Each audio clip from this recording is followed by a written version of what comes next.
Eddie Rabbitt once stood at the top of country music, touching hearts with his warm voice and bright energy. Then everything changed. His life moved from loud applause to quiet shadows, leaving many people wondering how a star could fade so fast. So what happened to Eddie? And how will this truth shape his legacy? When Eddie Rabbitt finally spoke his heart. Eddie Rabbitt was famous for his friendly demeanor, soothing vocals, and charming country melodies that resonated on airwaves far and wide. Throughout his career, he steered clear of controversy and maintained a straightforward and compassionate musical style.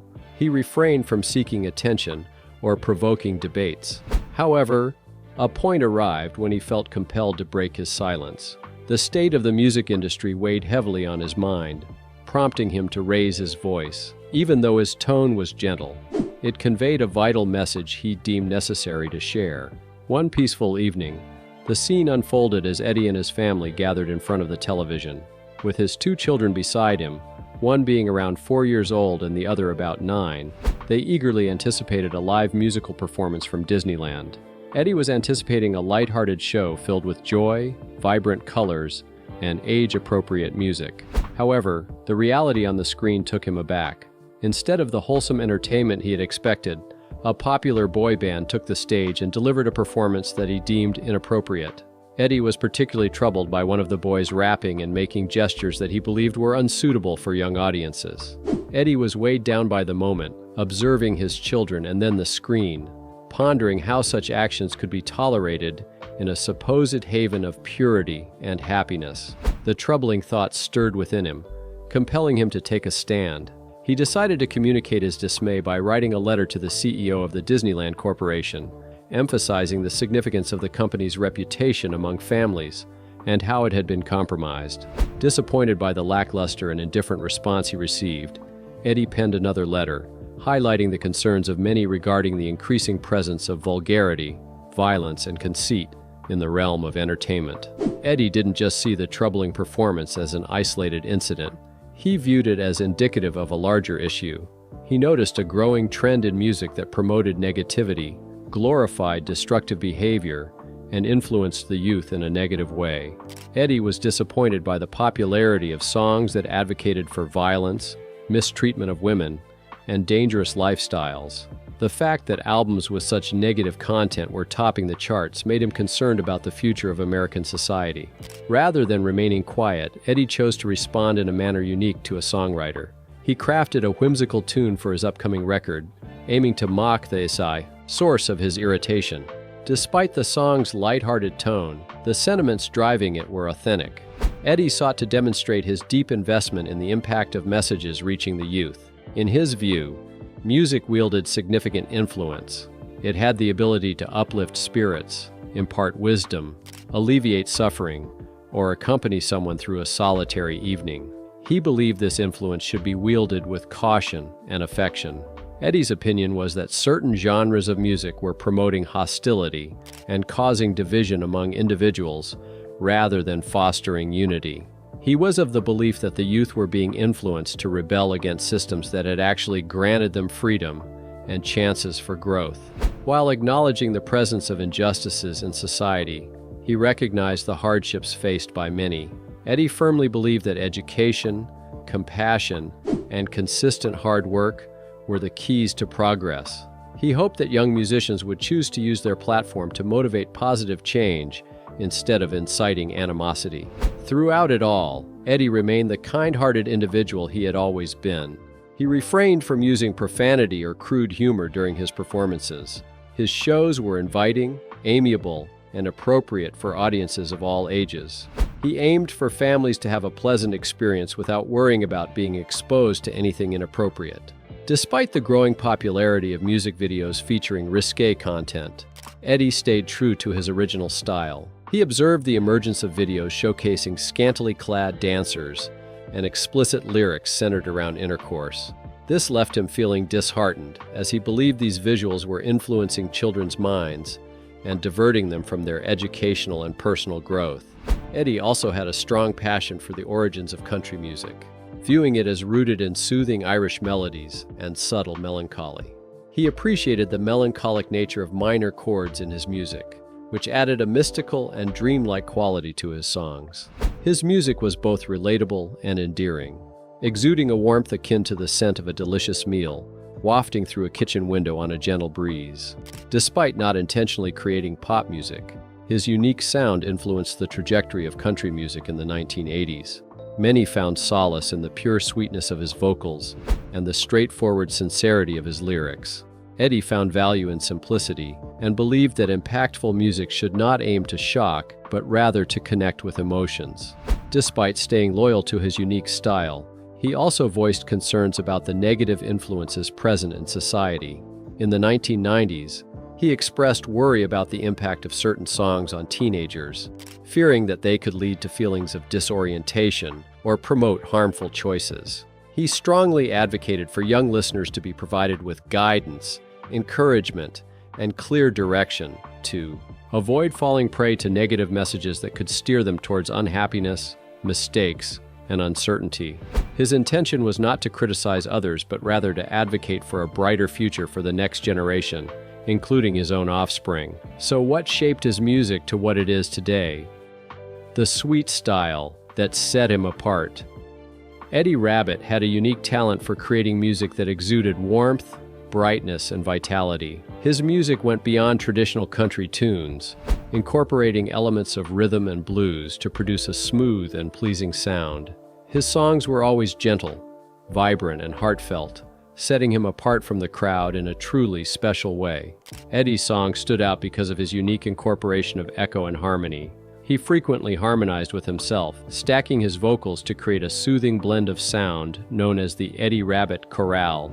This technique added depth and richness to his vocals, enhancing the overall quality of his voice despite its light tone. Eddie demonstrated a keen understanding of how to maximize the potential of his voice, resulting in a compelling and polished sound. His music was often compared to rockabilly, particularly the tracks on his album Horizon. Some audience members detected traces of Elvis Presley in the melodies, the vibe, and the infectious spirit of the tunes. Eddie was a fan of the classic Memphis sound and held a deep appreciation for the music produced by Sun Records in the 1950s. He frequently expressed his desire to replicate the enchantment of a live musical performance, the passion, the liveliness, the unpredictable nature of it all. Eddie held a great admiration for numerous artists and absorbed knowledge from each one of them. Bob Dylan, Steely Dan, Elvis Presley, and Willie Nelson all had an influence on his songwriting and singing style. He incorporated elements from each of these artists, such as storytelling from Dylan, smoothness from Steely Dan, charisma from Elvis, and emotional depth from Willie, blending them to create his unique sound. Eddie had a strict rule when it came to creating an album. He refused to include any subpar songs. He believed that every track should have the potential to be a hit single. This belief stemmed from his childhood experience of being disappointed by albums that only had a couple of good songs. He made sure that his fans would never feel that same disappointment by putting in the effort to craft each album with 10 impactful songs that resonated with listeners. Despite his exceptional talent and remarkable achievements, Eddie Rabbitt's name has sadly faded into obscurity for many in modern times. It seems unjust to forget someone so accomplished. Eddie Rabbitt was not just proficient, he was actually one of the most accomplished country music artists in history. Some argue that only Gary Stewart rivals Eddie Rabbitt in terms of being underrated, but Eddie's success surpasses even that. He achieved great success with his music career, having 20 songs reach #1 on the charts. Furthermore, he had 34 songs that made it to the top 10.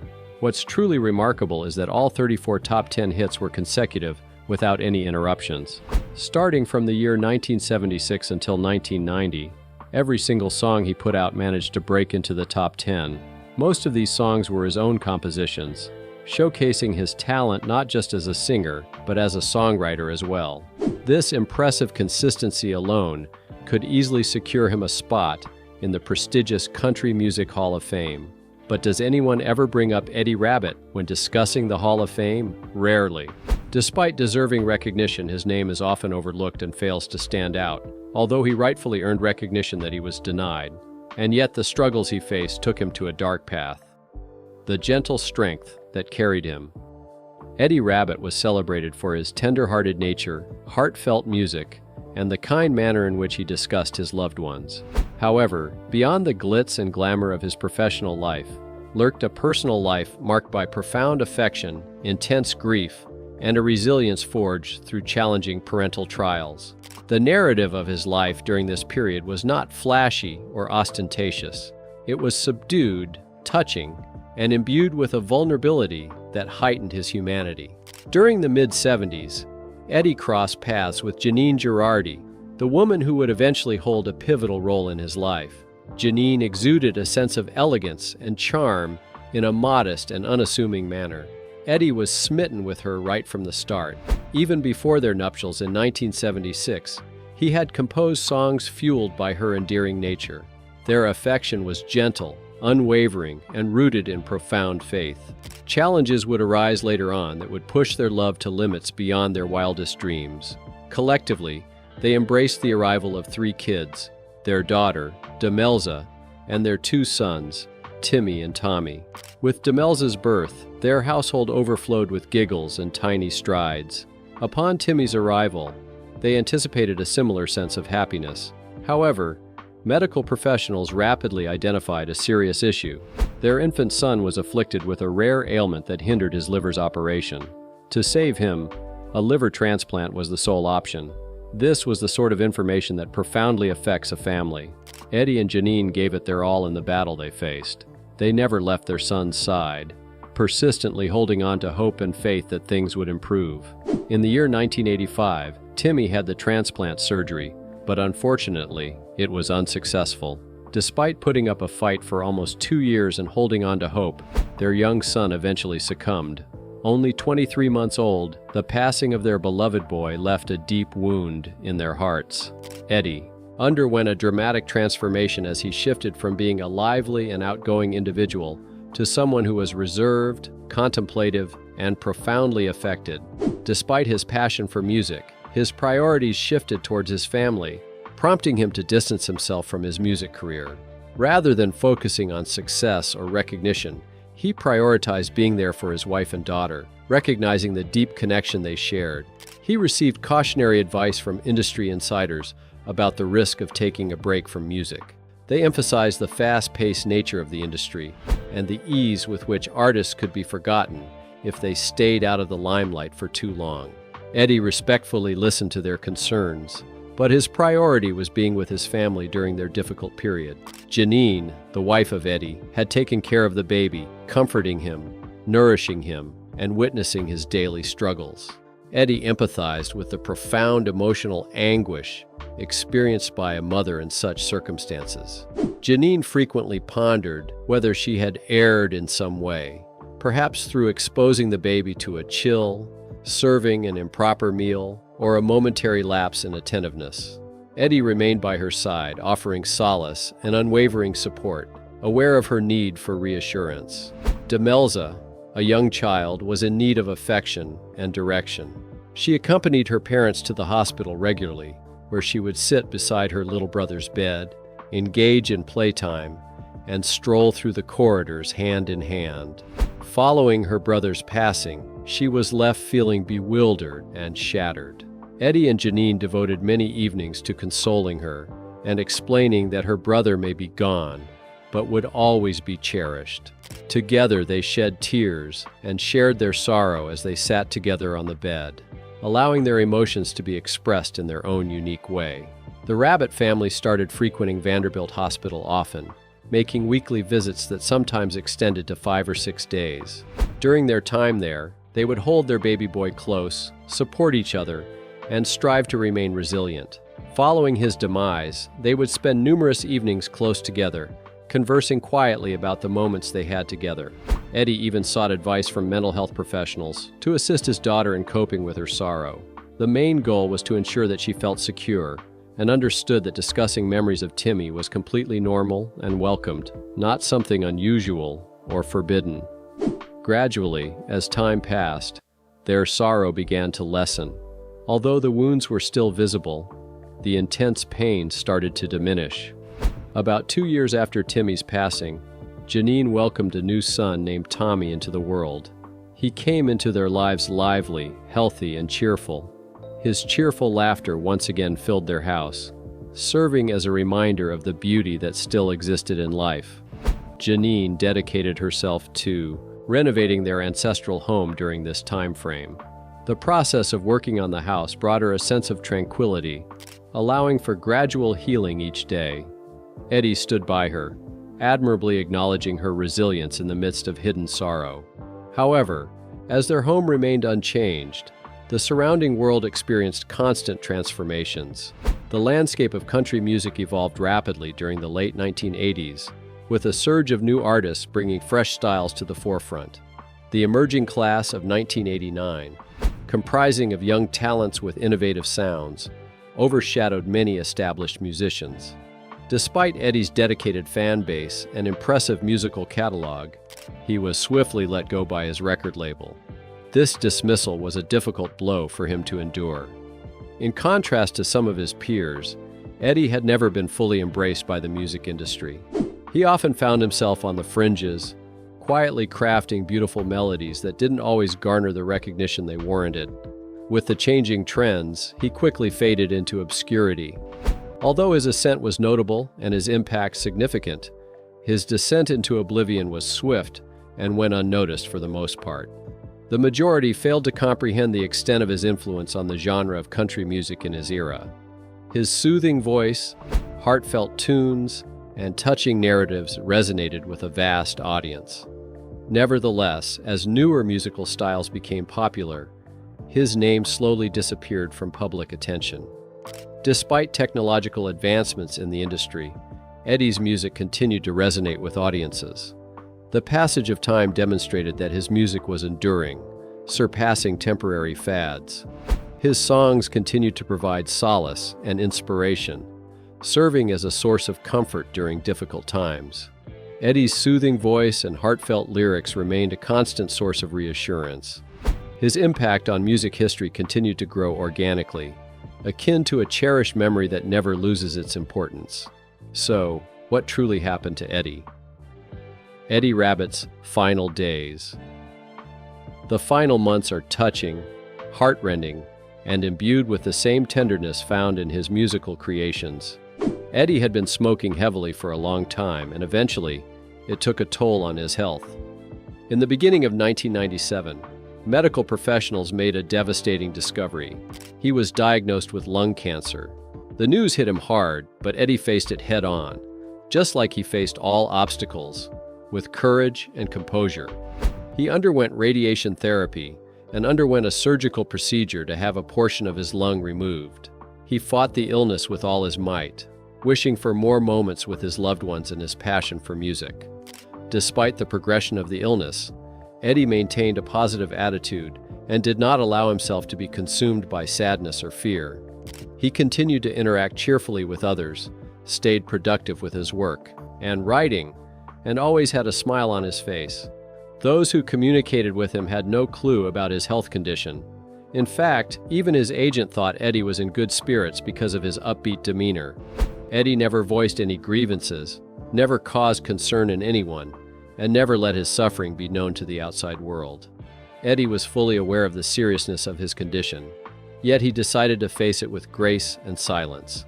Only his family was aware of the truth, and they supported him, looked after him, and safeguarded his privacy with deep affection. Even after discovering that his illness was incurable, he continued to navigate through life as if nothing had changed. This was a testament to his character, resilient, serene, and modest. Eddie Rabbitt passed away in Nashville on May 7, 1998, at the age of 56. His family requested that his death not be publicized until after he was buried to maintain a quiet and peaceful atmosphere. They wanted a calm and respectful goodbye without any media attention. Luckily, their wishes were respected. On the following day, which was May 8th, his remains were interred at Calvary Cemetery in Nashville. It was only then that the public became aware of his departure. The music industry was stunned by the news, as even those closest to him were oblivious to his declining health.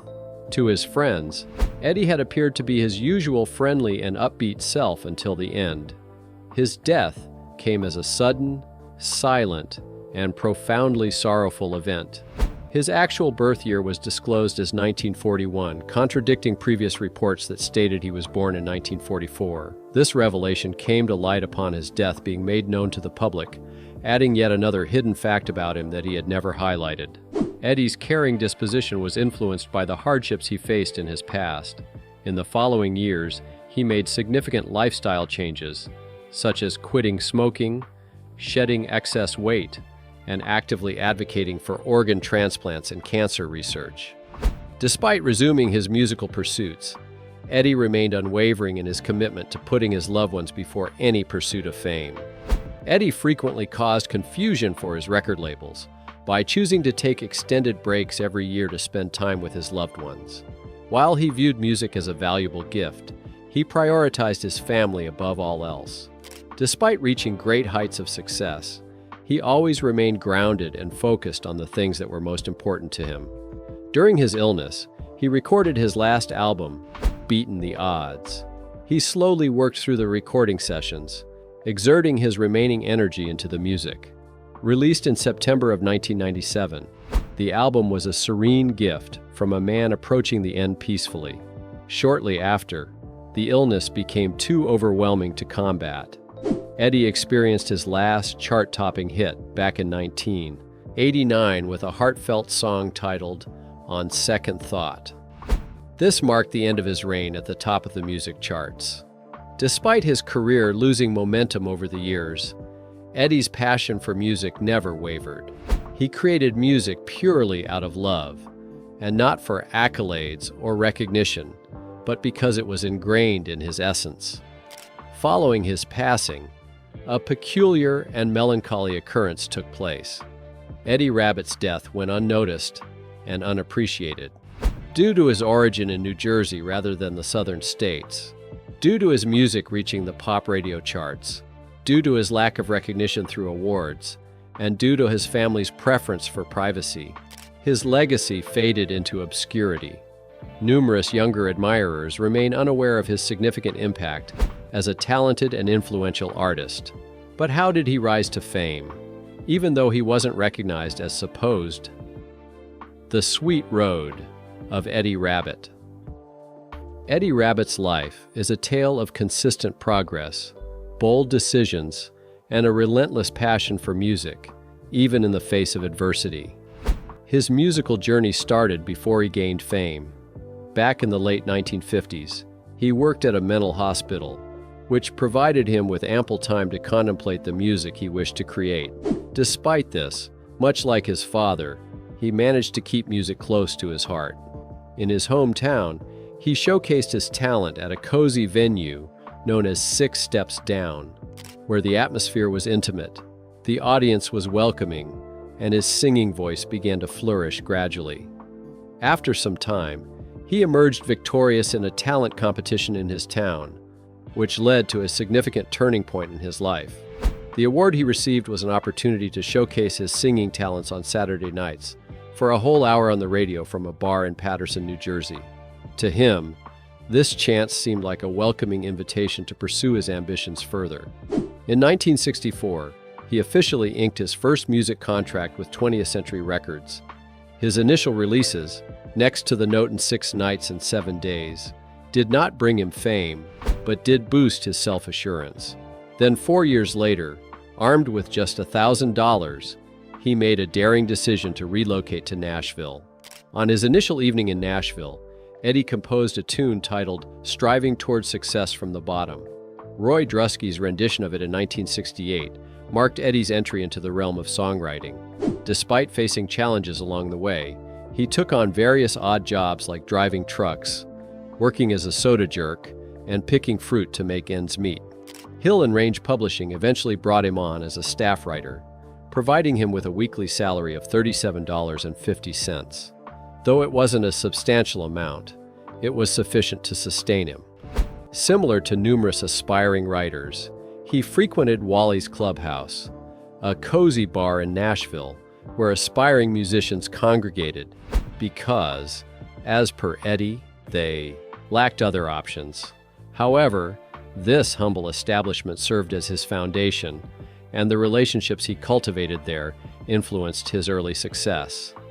In 1969, Eddie Rabbitt's career took off after Elvis Presley recorded his song, Kentucky Rain. This moment marked a turning point in Eddie's life, as the song became a hit and brought him success.